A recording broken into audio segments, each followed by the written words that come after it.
Kim, where does that match rank in your career to date? It's pretty up there, yeah. I'm really happy with how I played today, and going into it, I was feeling quite confident, and I'm just really happy that I played the way that I know I can. So. Questions in the room, thanks, Val. Kim, congrats. 1,462 days since your last singles win at a Grand Slam. What does it mean to you after all the injuries that you've had and being ranked 742 almost a year ago? Yeah, it's a long time.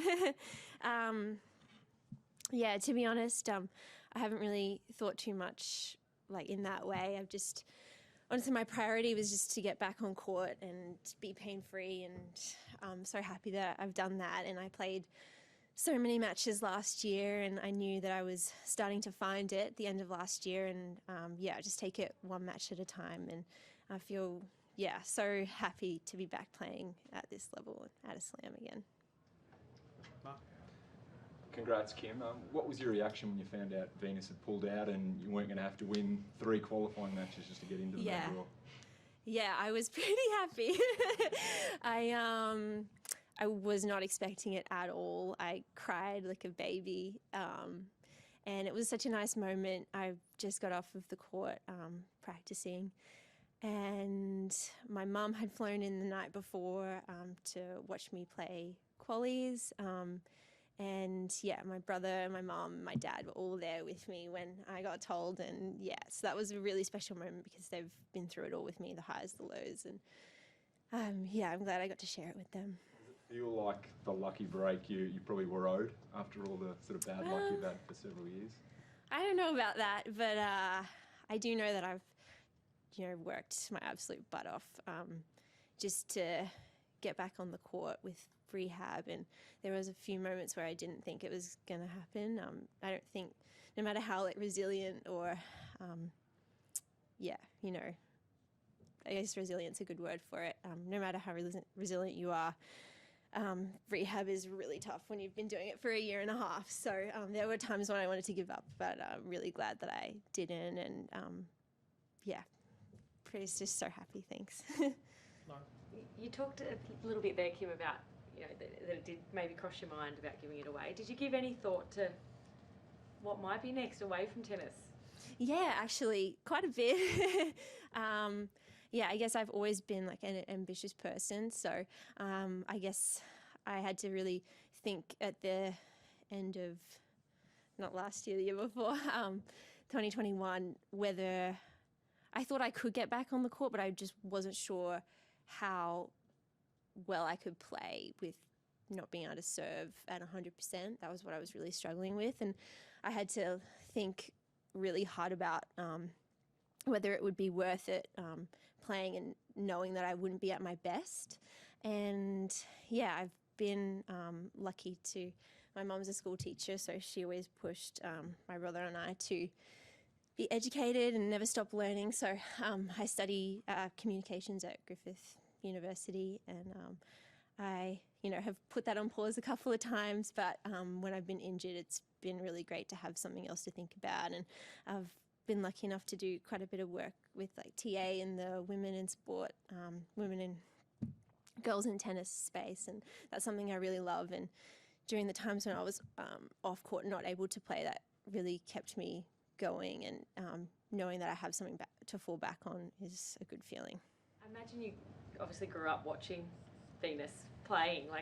When that emotion came over you and you found out that she'd withdrawn, did you shoot her a message on Instagram and say thanks or anything like that? I didn't, but I did speak to someone who is friends with her, and I asked if she was in Melbourne, because I thought maybe if I saw her in the locker room, I would mention to her that I was the one who ended up getting her spot, and I guess say thank you is kind of a weird one, but I guess for her, she's such a legend of our sport, and I have so much respect for her and Serena and what they've done. And I also wanted to know if she was okay too, but I think she'll be able to continue playing this year, and she had to look after with whatever injury she had. But I guess for her to not play, it's kind of just a small thing.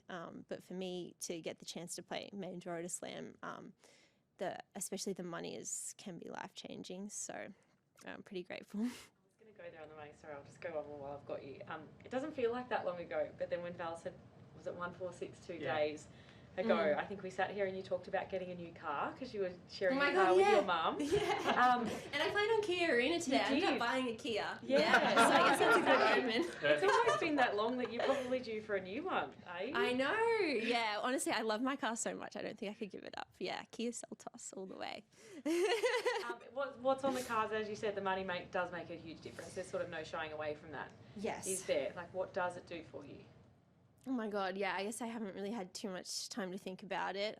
You just, take it one match at a time. But to play a Grand Slam and make this kind of money, like I really grinded last year playing a lot of ITFs in like Tunisia and, all over the world. And I loved it, but it was like a stress that I hadn't felt for a long time. Just constantly being in a deficit every week it's tricky when, I'm super aware of all the sacrifices my family have made and my boyfriend have made. We're both living at home with my mum and dad. So I guess I have had like the savings to be able to move out, but to not know like what's next when you've experienced injuries, and to also want to have the money saved up to also reinvest it into myself and be able to have a coach on the road with me and things like that. To know that I have a little bit more for the rest of this year is awesome, and hopefully the other goals that I have outside of tennis also get achieved.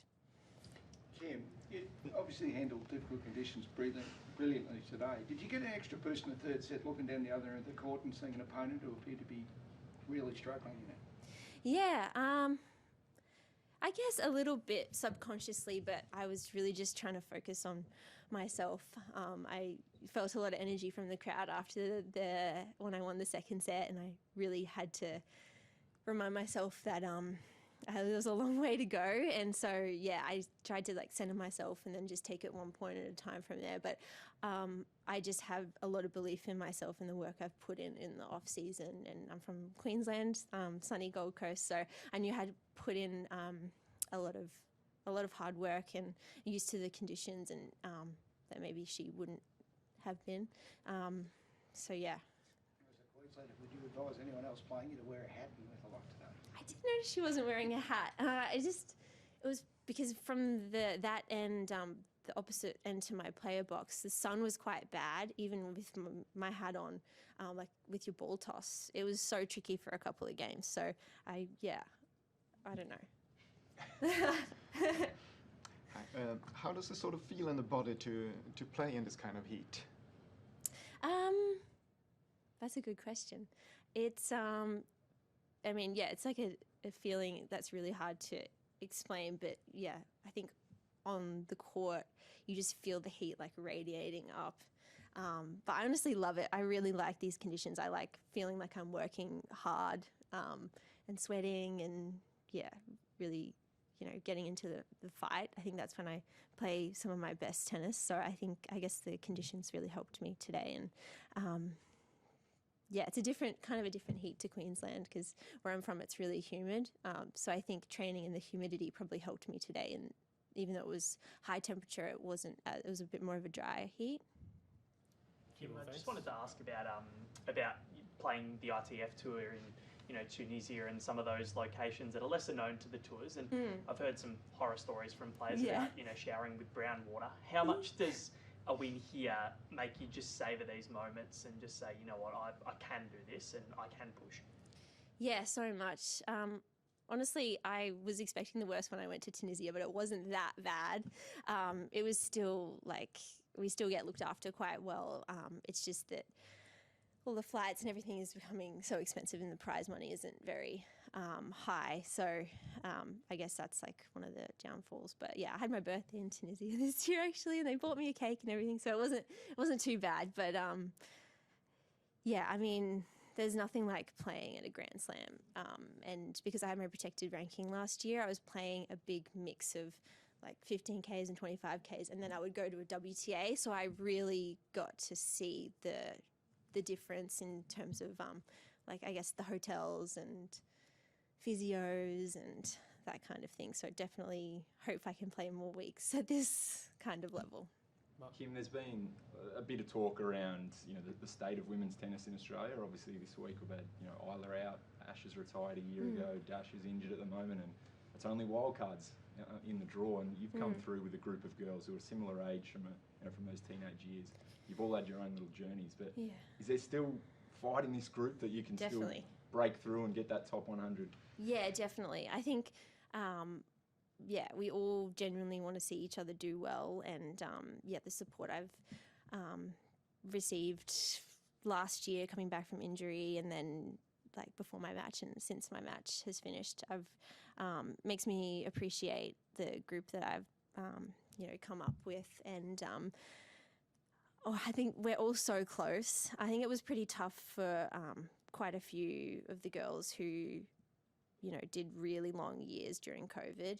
So I think that when maybe last year a few have been feeling the effects of that, but we've all had the chance to be home now for a good amount of time during pre-season. I think we're all well rested and we're ready to go for hopefully a big 2023. I think it's going to be a good year. Hopefully a few of us break into the top 100, and then I think all of us will, I think everyone's going to follow. Thanks, everyone. Well done, Kim. Thank you.